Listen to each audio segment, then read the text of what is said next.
Thank you so much. We have a value add in this session with Vishal joining us. So thanks, Vishal, for being here. May I request everybody to please settle down at the back. We're starting the session. We don't want any disruption. Kindly take your chairs as soon as possible. So I think one of the most interesting things in the last few years has been the rise in the number of geopolitical experts in the country. I know, Rajamohan, you have been writing for decades about this, but now I think almost every citizen who's aware, is reading, has an opinion on geopolitical shifts. So how many of you think of yourself as geopolitical experts? How many of you follow geopolitics? Look at that. I think the number of hands here would have been far fewer if we had been talking a few years ago. So I think between the conflicts that we've seen, it's not as if we never had conflicts. Conflicts have been part of the global world order for centuries, actually, if not millennia. But the interesting intensity and the impact of social media in responding to change has been very, very strong. And I think people are reacting to it at a citizen level. So I'm going to begin by you, Rajmohan, because you bring a breadth and depth to understanding geopolitics. Is it today, when we talk about war on peace and coercive geopolitics, would you say it's a new development, or is it that we are now becoming more aware of it? Is this a new era of coercive geopolitics? Yeah, before that, I think I fully agree with you. I think business and geopolitics was seen as two different worlds. Because post-1991, the kind of consolidation of the framework of globalization. Can you hold it closer? Yeah, the sense that everyone was going in the same direction, and that the broad lines in which modern industry capitalism will evolve was seen as settled. I think the problem in the last few years has been that assumption that the economic structures are immune to politics, both national and international. That was taken for granted. I think since Brexit and the election of Trump, first time in 2016, November, they have fundamentally altered that. And I think that is the new situation we are in. So we are in a process of rethinking globalization, not as much in the developing countries, but the US, which actually had imposed globalization, shall we say, was the preacher, was the teacher on globalization, on the virtues of globalization, today finds there is a backlash against that globalization within the United States. And I think the rise of the MAGA, the questioning of free trade, the questioning of immigration, all these are part of the change that is taking place in the United States. And if the US as number one economy changes the direction, then I think the broad structure too will change. So therefore, we are today dealing with a world in which, I know, otherwise I wouldn't be in this room, but for non-politics, you guys wouldn't have any time for people like us. But in the last few years, I've seen, speaking at the investors conference in Hong Kong, Singapore, everyone is suddenly woken up to the reality that there is a politics, uncertain, unpredictable, that has to be dealt with. The second point, to come to your second point, I think where we are today is, historically, look, countries have always used leverage. That economic leverage, as we say, everything is fair in love and war. Using economic power as a way of winning wars was quite a classical thing. But I think what we've seen happen in the last decade is really the expansive use of economic coercion by the number one and the number two economies, that is US and China, in their own distinctive ways. The first coercion, in modern times, we saw China stopped rare earths to Japan in 2011. There was an issue with the navies on the ground. They simply started squeezing them using that. So I think as China gained monopolies with 35% of the global manufacturing, their capacity to deny for political or other purposes has dramatically grown. And in the case of US, we've also seen this from the time of the Great War on Terror, that is post 9/11 attacks on Washington and New York. There is a story, after 9/11, the Americans went to Brussels and said, guys, we have to gain control of the SWIFT. It's not going to be a secret thing. The security is paramount, so you got to open up SWIFT for monitoring by American security officials. Since then, we've seen how SWIFT has been used as a tool on a range of areas. And I think we've seen the US do this in an extraordinary way. One reason, of course, US doesn't want to go to war everywhere. Therefore, using the piping of the international system, that is finance, insurance, shipping, use every structural piping that has undergirded globalization. The US, because of its dominance, is today saying, I'm going to use this control of the piping to fix anyone I don't like. And I think in Trump's case, we've seen an explicit reference saying tariffs is an instrument of policy. Until now, we've seen use of finance. Here saying trade policy can be used as a way of changing the behavior of other countries. And I think this is a new world. And whether Trump will succeed or already we're seeing some backlash to it, I think that's where we are. So coercion is here to stay, and we got to deal with it. That's a great point. I'm going to come to Nikhil on this. Nikhil, this is the era of weaponizing of everything. You know, there was a while when you thought when there was a war or a conflict zone, at least business and economy could kind of plan to go ahead, because the systems underlying business, trade, investment were by and large not impacted, unless there was, of course, a physical disruption. But as Rajmohan says, weaponizing of SWIFT was a turning point in many ways for global industry. Weaponizing now of supply chain and trade and ports is the next element of this. How does then the industry cope? How do you see industry coping and planning for a situation where the underlying systems of trade and investment are now effectively weapons that are at war? Thank you, Pranjal. Firstly, it's great to be on this panel with such luminaries like Vishal, Captain Lele, and Raja. It's a very interesting conversation or point that you bring up. In this volatile, uncertain world, how do you actually, what are the parameters by which business decisions are taken? Because the time frame by which capital investment and strategy is determined for a company is far longer than what may be these short-term trade disruptions or volatility that we see. Largely the war, if you believe the markets, the wars that we see currently are wars of convenience. They're convenient wars. You know, they're not large-scale wars which really people feel is going to impact their livelihoods or disrupt trade to such a large extent, if you believe the markets. And very frankly, especially I believe the US president believes the market in a lot of his policy statements. But this doesn't take away from the fact that we just come out of one of the largest shocks that we had, which was COVID, which taught us how to be more agile and dynamic as companies, to focus on the relevance of our products, and therefore on R&D, but at the same time create a balance sheet which is nimble and allows you to be flexible, which allows you to reorient supply chains, to at times bring them closer to home, at times have them spread out so that you are eliminating risk to the maximum extent possible. These elements of transforming your balance sheet have been underway through a large part of the last century, and in fact, last decade, I mean. And if you see it in specific in India, you can see the leverage that Indian companies have on their balance sheet. And I would really like to hear Vishal's point of view on this. And that is, I think, a reaction to the risk that they see in the world.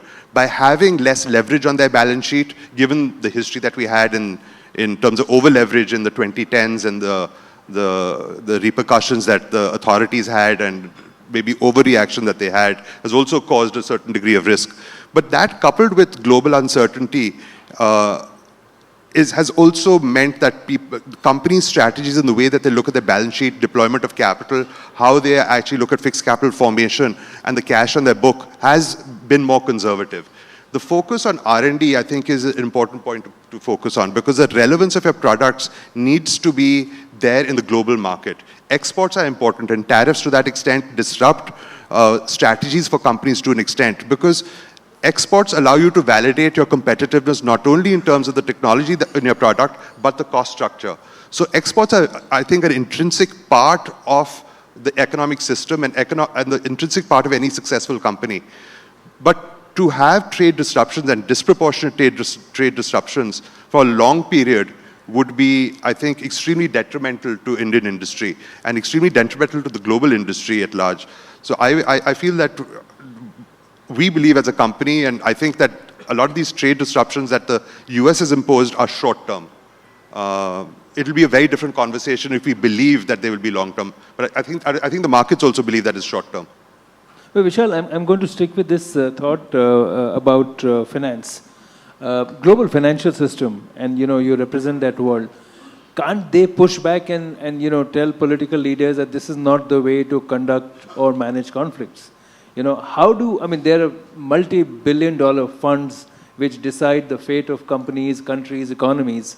How is it that they are not responding to this very deep fundamental disruption? So I'll, start by saying there is a line in the movie The Godfather which says finance is the gun, but politics tells you when to pull the trigger, right? So that's kind of what's going on in the world right now. But to take Nikhil's point forward on, most companies will plan long-term investments when there is certainty of policy, regulation, and when they see demand. So otherwise you won't see expansions. When you have the nature of geopolitics today, where you cannot credibly be able to foresee at least the short term, people can easily push expansions by a quarter or 2 quarters before they see certainty of demand and certainty of policies before they put investments on the ground. And I completely agree. I think from a India perspective, India balance sheet is very strong. Indian banks are in the pink of health with all of the corrections we've done in the last 10 years. Indian corporates are sitting with the lowest debt levels in, I think, 4 decades, and the highest cash levels. And the ability for them to invest is high. And in a sense, that is reflecting in the markets. The markets believe that, ultimately, equity markets, they want returns, and they want high returns on capital employed. I mean, that is the fundamental reason why a company would trade at a better valuation relative to somebody else, or a market would trade at a better valuation relative to another market. And returns on capital in India in the last decade have been high. One reason is you've seen almost $100 billion worth of assets that have changed hands through the IBC process.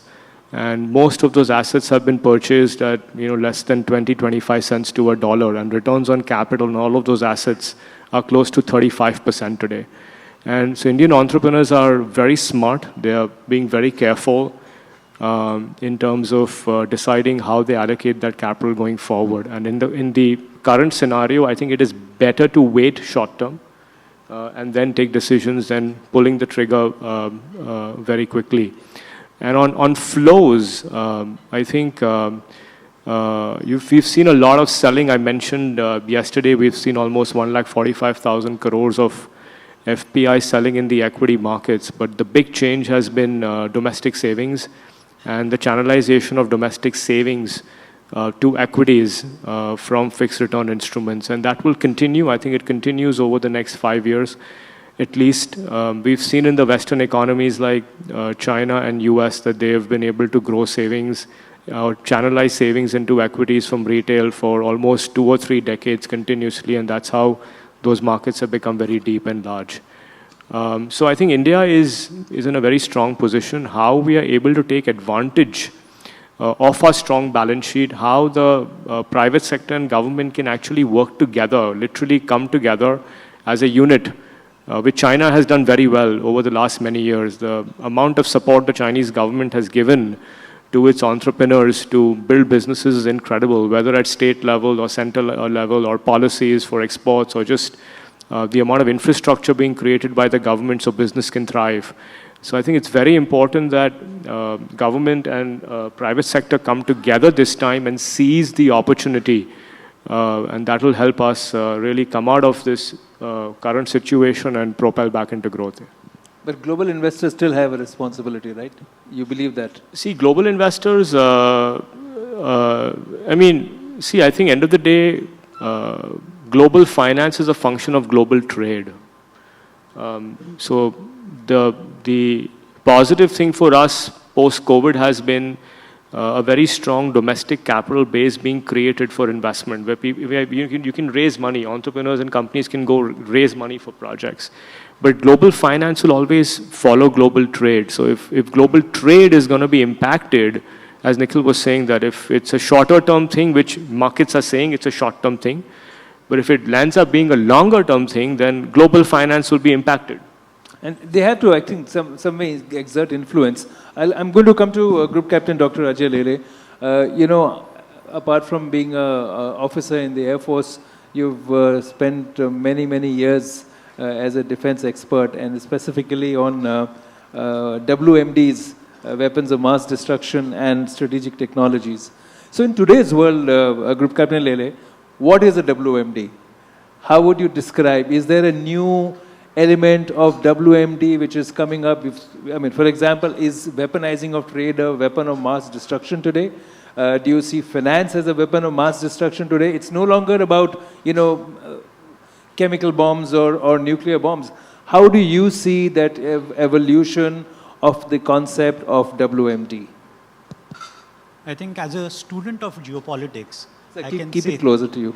The mic, just keep it closer to you. Yeah. As a student of geopolitics, I think WMD is everything. But if you see the entire debate and discourse which is happening in these weaponization aspects of it, couple of years back only it has started, not recently. In those days, people started using the word security and securitization of everything. So it was a climate security, it was a water security, it was a food security.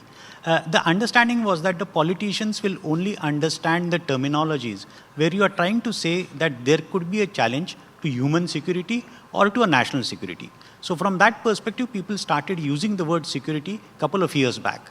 Right now, because of what is happening in the economic field, definitely there is a concept of an economic security also.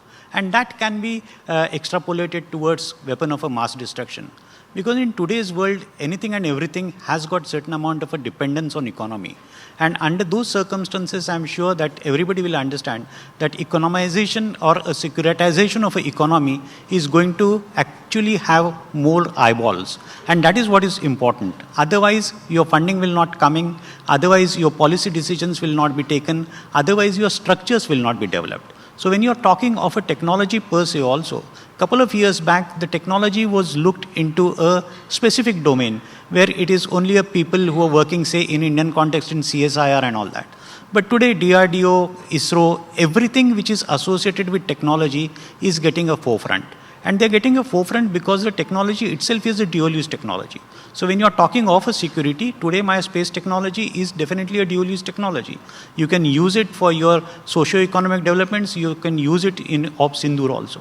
So that is what is happening. And I think this is a welcome change also because there is more amount of understanding which is happening about how the security needs to be contextualized at the backdrop of an economy, at the backdrop of a technology. And that's where we can say that yes, modern day WMD is not a weapon of a mass destruction, but it is more of a weapon of a mass disruption, which what we can see right now in the context of a tariffs.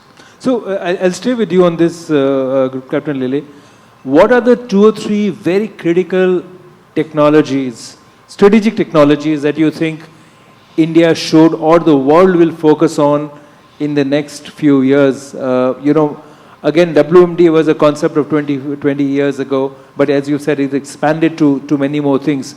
But what are the strategic technologies that we now see? Drones, for example, have become very mainstream. It used to be on the sideline. You realize, of course, cyber warfare is, you know, you can bring down complete installations of critical infrastructure using cyber warfare. In your view and in your research, how do you see the changes? What will be the 2 or 3 key strategic technologies that India must focus on? You see, right now, if you speak in the context of a warfare, a couple of years back, you only had a land warfare, air warfare, and maritime warfare. But now you got 2 another elements added to it, cyber warfare and a space warfare. So definitely, if you see the pattern of Trump 1.0, where he himself established a separate vertical as far as space warfare is concerned. So the technologies are going in different directions. The crux point over here is that during, say, Cold War period or some period after the Cold War, the development of a technology, the funding was mainly happening into a governmental domain. But now that shift has happened. The shift has happened because there are market economics associated with, there is globalization associated with it. So today when I'm talking of artificial intelligence, as a military person, I may not have made that type of an investment, say in DRDO or a DARPA for that matter. The investments are coming from a private sector. And gone are the days where defense technologies were first developed. Like just to give an example, internet, computers, GPS, everything came as a defense technology and subsequently it found utility in the civilian domain. But now we are finding the technologies are getting developed more and more into the private domain, particularly quantum technologies, cyber technologies, other technologies which are associated with, say, manufacturing of your strategic minerals also, because that has become another area, the semiconductors. Recently, India has developed a chip called Vikram 3210 or something. So these are the changes which are happening, and more amount of a focus is on private industries where they are developing the technologies, and armed forces are just trying to pick up those technologies and try to see how best they can use into their structures. Let me take a quick poll, show of hands. How many people in the hall feel that in the last 5 years, our economic and defense security has improved? And how many feel that it has reduced? Okay, so there is still a feeling that by and large people feel more secure about India's capabilities and potential to ward off any threat, either to its economy or its defenses. But Rajmohan, I want to come to you on this.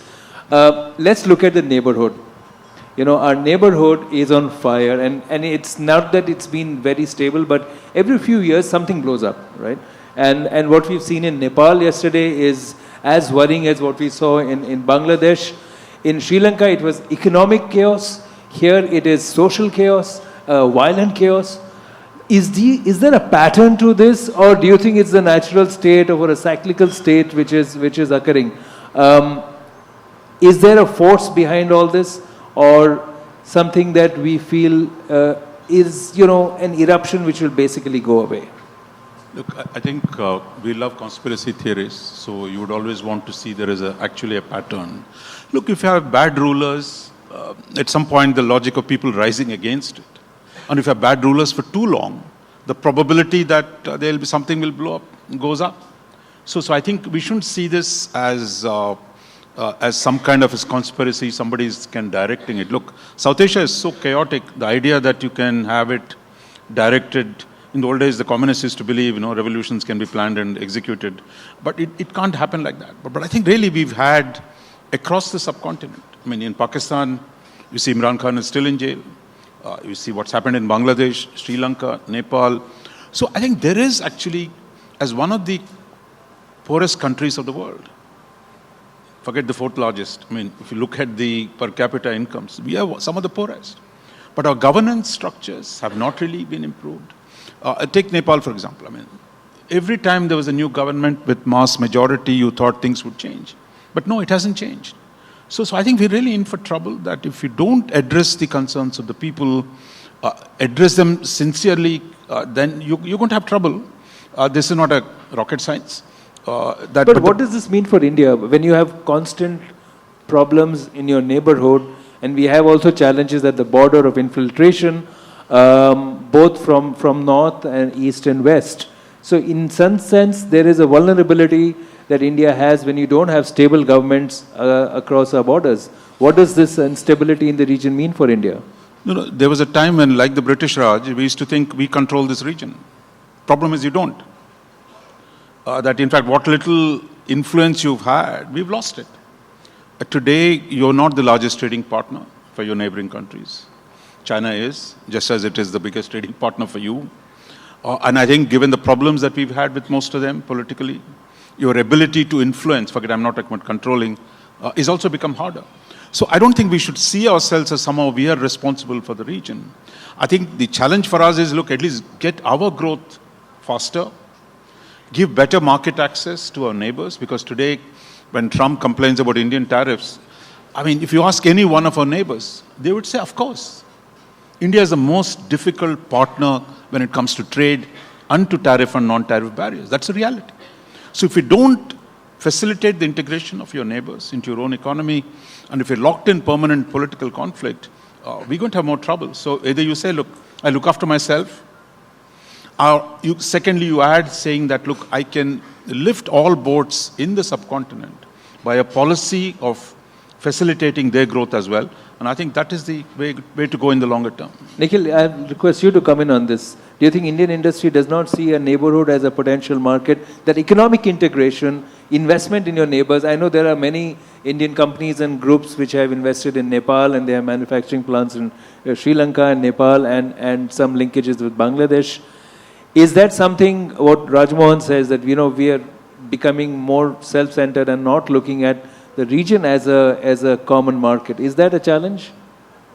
No, but I think that we have been increasingly looking at the region as a common market, but we need to focus even more on that. We need to break down whatever barriers do exist in terms of non-tariff barriers. But more than that is we need to, this is a point in time, India rises to the occasion when we have conflict, be it 91 or 2007, etc. This is a time for us to disrupt the means by which the government engages with Indian industry, both from an expectation perspective as well as partnering better. This is a time where we need to trust each other more in terms of the longer term direction of where we want the country to go.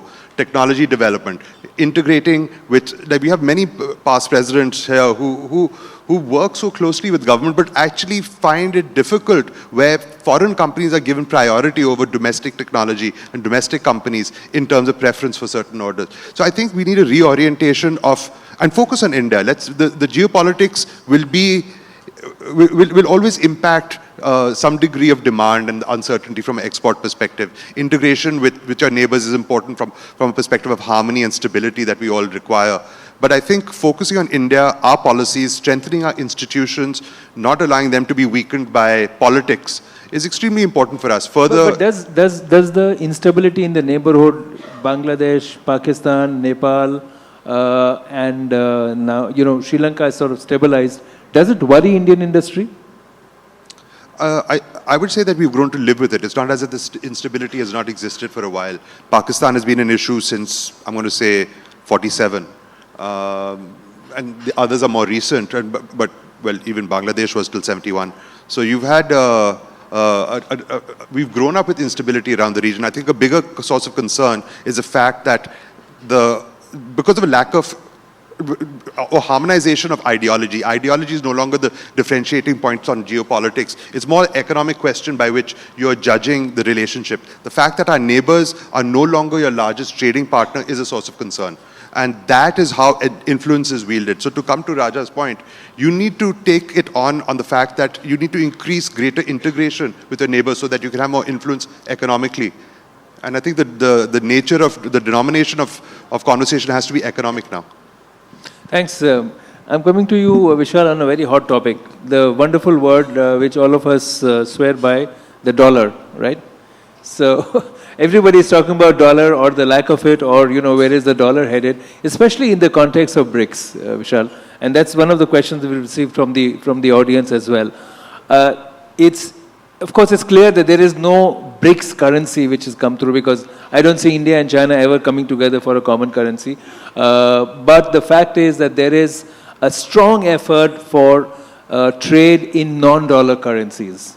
And that seems to be, it may be a small percentage of overall global trade today, but it seems to be showing a secular upward trend. How do you see that in the context of BRICS, and also the concept of dollars diminishing as a reserve currency globally? Yes, personally, I feel that is still a long time away. I mean, the US still has the economic might, it still has the military might, and it has a very strategic locational advantage where it is away from the rest of the world. The dollar dominance, in my view, will continue. You want it to continue, or you think that it will continue? No, I think it will continue. I mean, want it, I mean, there is no credible option today. I mean, frankly, you've seen some, tinkering, I would say, in terms of BRICS trying to... But rupee-dirham trade, rupee-ruble trade was there, but rupee-dirham trade, but you see dirham-yuan trade. So these things are picking up pace. I mean, from your perspective, You may say that it's a drop in the ocean, but the drops trickle down and become a lake. Yes, but I think it takes a very long time. Reasons for SWIFT, even the sheer power of US consumption cannot be sort of ignored. And you have in US a very clear political regime that the president usually is for 2 terms. Usually is the word I add right now. So, they can have a shift in strategy themselves 3 years down the line. So, very early, in my view, to call any sort of decline of the dollar. And second, I think one thing we shouldn't forget is the US in the last 5 decades has seen tremendous gains out of productivity, and they've been able to manage GDP growth very well. So, and currently they're investing over $1 trillion in AI and AI-related technologies, and we shouldn't underestimate the kind of gains they can have in terms of productivity through their businesses.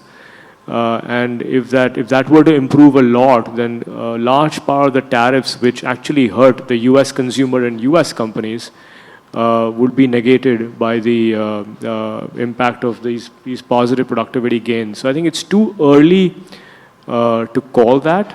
Yes, there is some disruption. And who knows, 5 years later, but we could actually be saying that what Trump is doing today is good for the US. Before I come to Rajmohan, the fact is that gold as a reserve has been increasing across central banks in the last few years.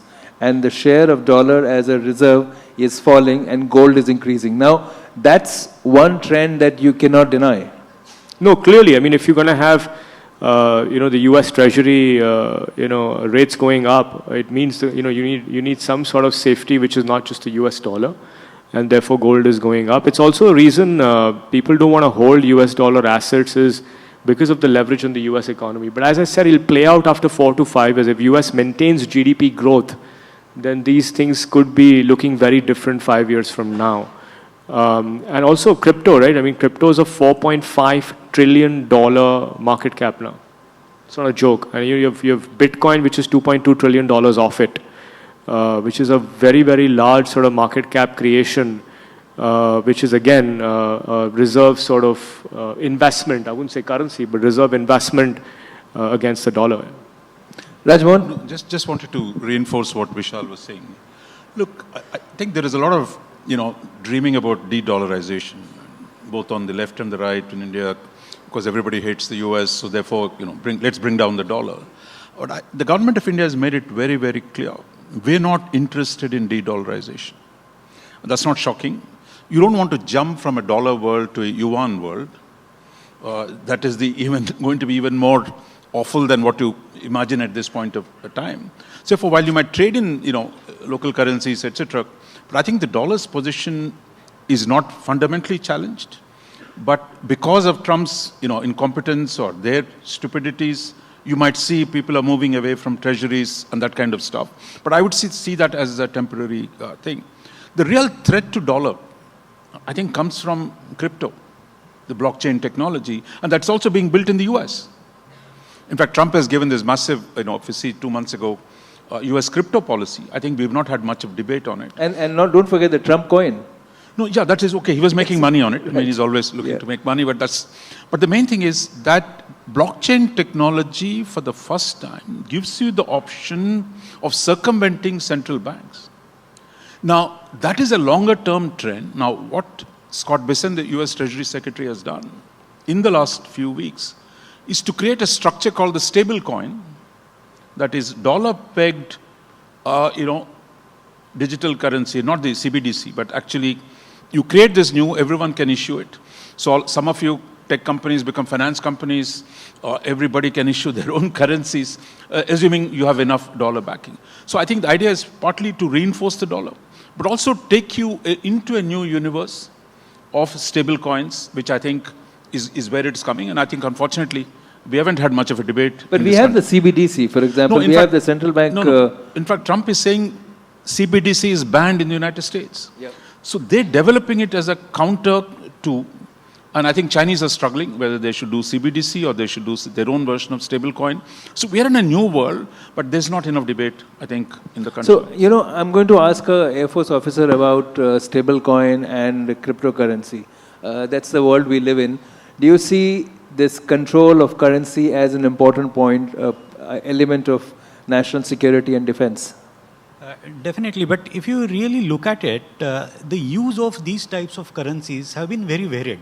So you just can't jump to a conclusion. Like country like North Korea has been really milking money on crypto for quite some time. They are getting into the zone of cyber attacks, getting money out of the system like that. So there is no stability as far as these things are concerned. Today only we heard some Indian minister has declared his assets in crypto also. So people are now slowly started understanding that this money is there. But as far as defense is concerned, I don't think so that the time has come where people will start doing a business in these types of currencies. They will have a very stable business as far as defense domain is concerned. It's too early to say. As far as blockchain and other things are concerned, yes, people are working towards it. India, in fact, if I'm not wrong, India's defense ministry has come out with a report on blockchain technologies also. So people understand that these technologies are important, but these technologies are not only for the purposes of a crypto. So from defense point of view, I think it will be too early to jump to a conclusion that these alternative currency mechanisms will come into a fore. But you know, finance can be a great element and a force for disruption. And we've seen so many countries have been fiscally destroyed by ensuring that, I mean, sanctions, of course, economic sanctions have been one of the best ways, but even currency. So do you see, Vishal, this becoming a very important challenge in the years to come? This is for the US or globally? Globally. I mean, see, what's happening globally is going to impact India at some point or the other. Yeah, as I said earlier, I think global finance follows global trade. To Nikhil's point, I don't think this is a long-term negative impact on global trade, what's going on with tariffs. I think markets are clearly saying it's more short-term and should be sorted out in a couple of quarters. But there is a feeling of, you know, where investment will move. And very clearly, the move in the US to bring investment back into the US is very, very strong, and we'll have to see how that pans out. Great. So, Rajmohan, I want to come to you and then Nikhil about two fundamentals which are driving our growth now: oil and critical minerals. Because the next war of control is going to be on energy sources, but also on the hunt for critical minerals. And if you see the policies on Ukraine, I mean, Ukraine has been seen as a place where you can extract. Greenland is 50 years away from where once the ice, melts a little bit more, thanks to global warming, it's going to be ripe for extraction. How important are these as impulses for the changes in geopolitics and power flexing? Okay, let me take a stab at it before we get the expert to comment. My views on critical minerals and oil are different. I think critical minerals is a technology question where the alternatives exist, but they don't exist in the short term. So you have short-term disruptions and short-term politics that may get played over critical minerals. On oil, that's a longer discussion on energy transition. I think the science is quite clear, regardless of the fact that the US has pulled itself out of the Paris Accords again and has taken and has stopped the Green New Deal and IRA and various other fiscal policies that it had under the previous administration, doesn't take away from the global trend towards decarbonization. But it has a different play for India than it does for the rest of the world. If you look at it from an energy consumption perspective, 50% of end energy use is in heating and cooling, about 30% in electrification, and 20% in transportation. Now, each of those segments is having disruption. You have electrification requirement rising astronomically given AI requirement, etc. globally. You have transportation, which is also transforming itself into electrification. And you have heating and cooling, which remains constant. But from a country like India, incremental energy consumption, nearly 60 to 70% of it is going to be in heating and cooling. We only have about 12% of our households which have adequate cooling. And so when you see our requirements for energy and the diversification of our energy portfolio, we have to look at our requirements and what our use will be. Is it prudent for us to move to a hydrogen economy? I don't think so. It's too expensive for us. We don't need it at this point in time. And the citizens are not going to be willing to pay for that transition. Do we need alternate fuels for, or alternate sources for cooling technology? Yes. That may be a different route for us to invest in.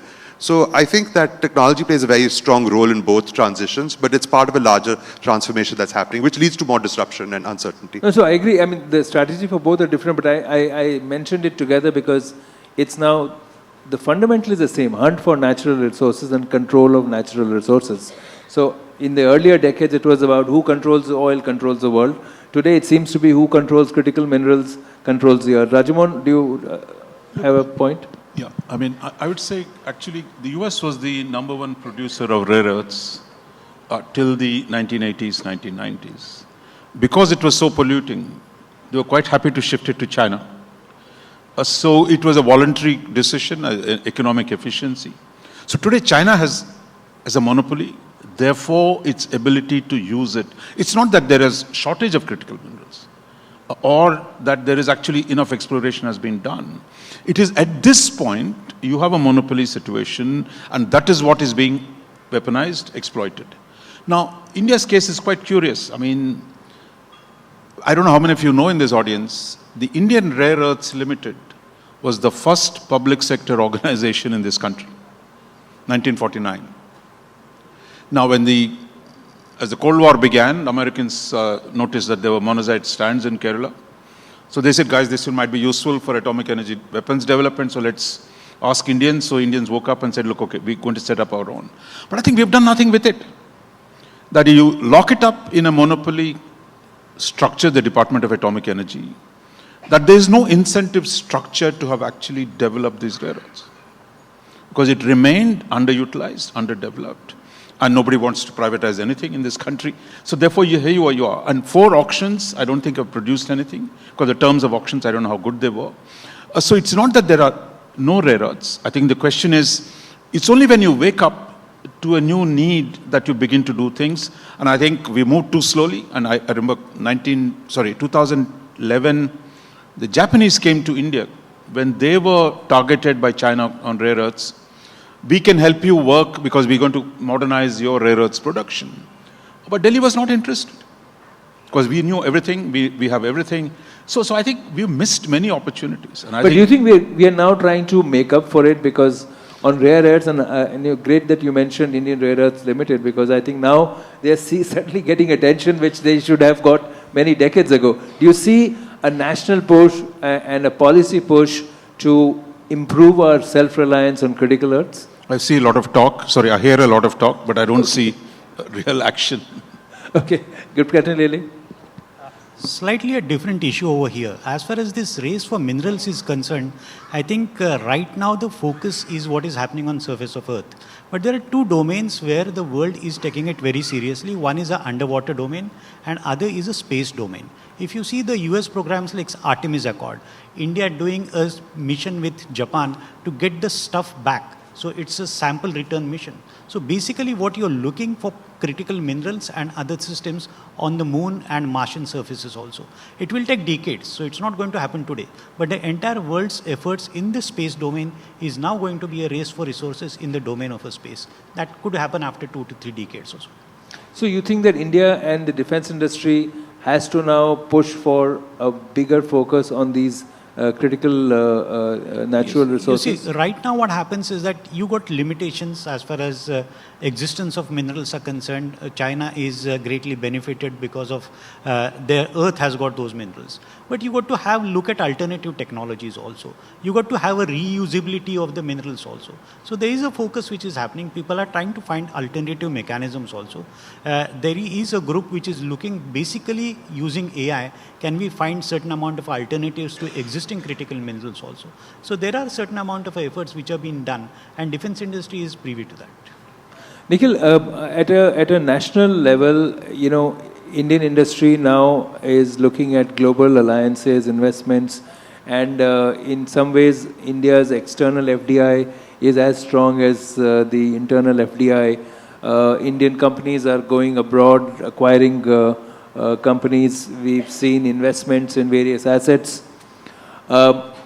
which direction do you see that happening? Do you see that India will continue to focus on Western Europe and North America, or do you see that as in, geopolitical strength comes from your geoeconomic strength, and which comes from your investments globally?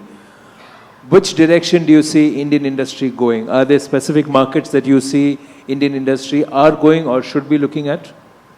I think the Indian private sector is very dynamic, and they pick opportunities based on demand. As Vishal had said earlier, you can't ignore the US economy. It's $27 trillion of consumption. And so, or maybe somewhere around there anyway, of consumption. And so that's definitely a market that you cannot ignore. Europe equally is a very large market. The growth that you're going to see on an incremental basis is going to come from Asia. And that's quite clear, with India leading that pack. So further integration into ASEAN, I think, is important for us to be able to work in this non-partisan manner. I think Southeast Asia also wants to be reasonably non-partisan with regard to China. So I think you have a natural ally there. At the same point in time, you have to see where the complementarity of your relationships will stem from. So I believe that apart from the Middle East, which I think where we'll have a more strategic relationship, Indian industry will probably grow globally. And the aspiration is, as our demographic dividend plays out, as our growth rate multiplies, as we compound on the 6-7% growth annually, I don't think we're ever going to get to the 8% plus growth. I don't think the reforms or there's political will to reform to such a large extent. So I think that we will become more relevant, and we're increasingly becoming more relevant. We're already, I think, the 4th largest, and we'll become the 3rd largest by next year. So I think we're on a good path. Vishal, do you want to comment on this? Yeah, I broadly agree with Nikhil's thoughts. Also, I think the acquisitions are happening in specific sectors, not broad-based. Also, in many of the acquisitions from the past, if I take a decade, take India a decade or decade and a half back, again, the returns on capital on many of those acquisitions have not been healthy. Indian corporates are very dynamic, very careful that if they don't have high returns, they won't invest. At the same time, there is a need to make investment in certain sectors. I mean, that's clear. That's a great point. I'll request you to pause here, but come on this issue from a different dimension. Sometimes the return on investment is not financial. The return on investment is a long-term economic strength gain, which will give you a benefit maybe 50 years down the line. That's how you see some of the global MNCs, when they invested in countries like India, they had a 30, 40-year perspective. They did not expect an immediate ROI. Does that mindset need to change in Indian industry when it's now investing globally and not look at quarterly return, but maybe look at a quarter-century return? Yeah, it's a great question. So I think two parts to the answer. Number one, when global companies started looking at emerging markets, they had kind of not exhausted, but had limited growth potential left in their own developed markets. So the growth rates from being double digits came down to single digits for their own businesses. But they had great cash flow from the developed markets to redeploy and take a long-term bet on emerging markets.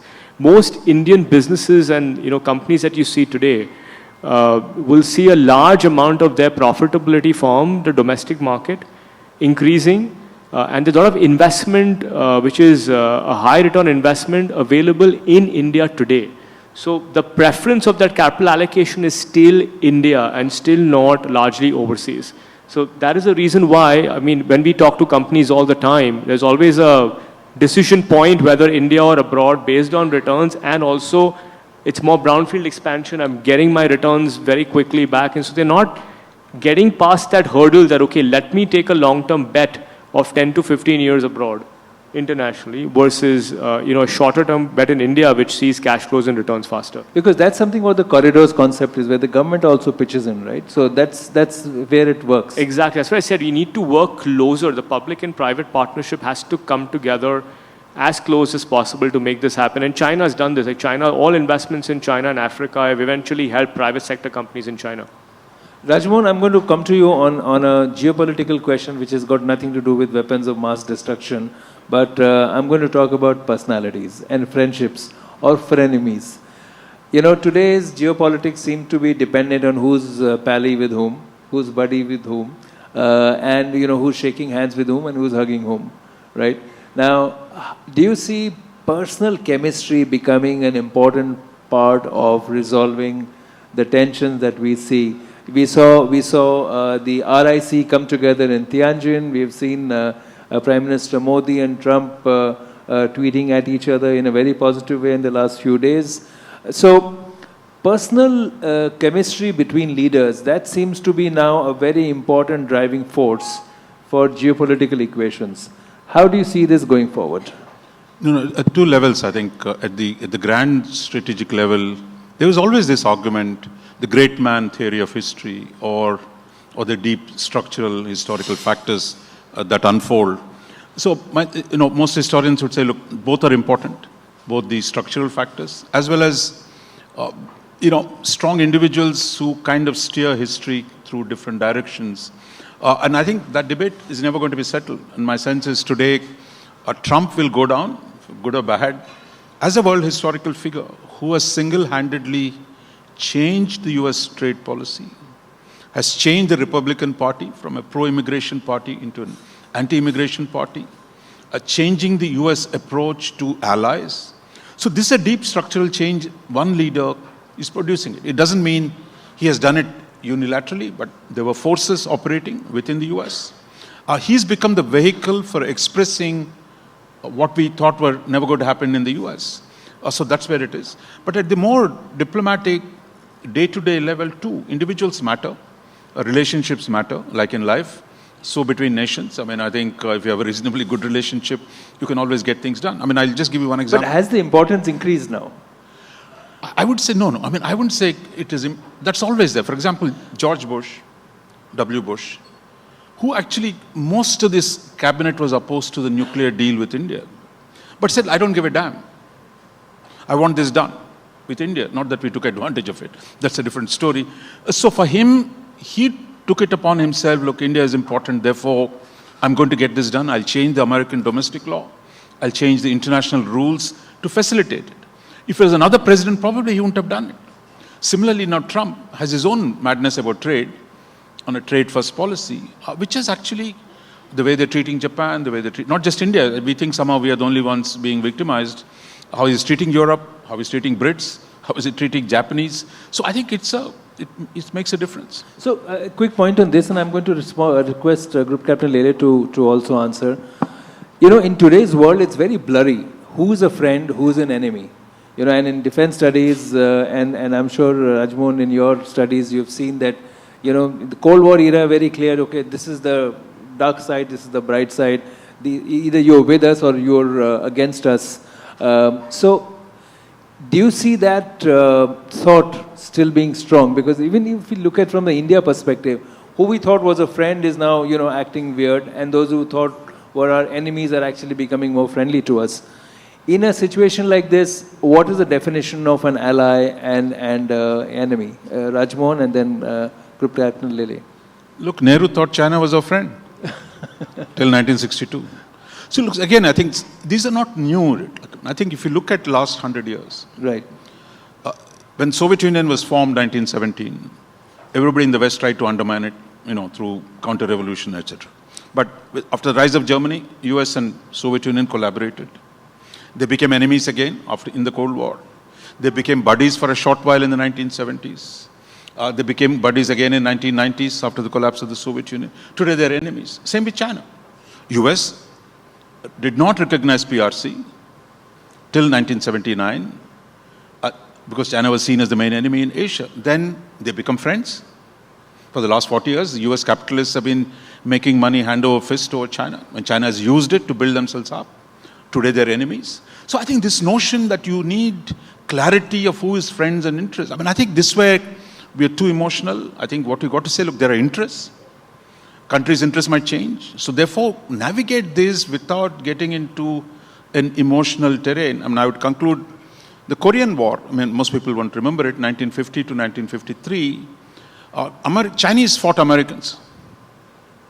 Thousands of Chinese died. This was just a very poor China under PLA, in the Mao Zedong had just taken over.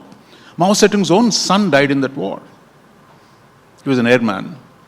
And 15 years later, he was cutting a deal with the Americans against Russians. Yeah.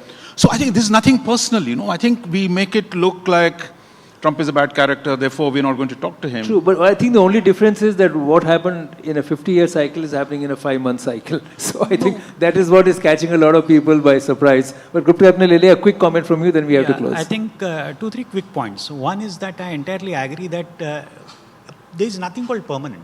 It's interests of the state which matter. So at the end of the day, whether the friendships, whether it is about personalities, what is more important as a nation state, what are your interests? Whether your interests permit you to take a particular step, then you don't care about it. Only other aspect which needs to be pointed out is that one has to understand that there is a difference between an ally and a proxy. That's where the problem is right now in the world, that there are major powers who do not want you to become an ally, you want you to become a proxy, and that is where the danger lies, and that is where the personalities matter. A personality which is a very strong personality will understand that what major powers are trying to do, what sort of a trap they are putting you into, and the personality will take a stand over there. Just a small point over here, as Professor Mohan had given the example of an Indo-US nuclear deal. From Indian side also, the Prime Minister who was supposed to be the so-called weakest Prime Minister, Mr. Manmohan Singh, took a very strong stand for that deal to go through. So that sort of a technological apartheid which we were facing for quite some time, so we have crossed over that. So personalities in a sense matter over there.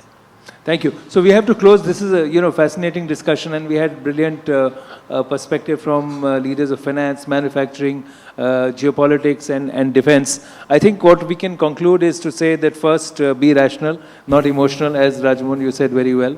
And we have to trust, but also verify. But most importantly, we have to be ready for a quick pivot, which means that we also have to invest in ourselves and our own capacity and capability. And I think when there is war on peace, your own strength is what's going to help you rise to the occasion. Thank you very much for joining us, and please join me in thanking the panel.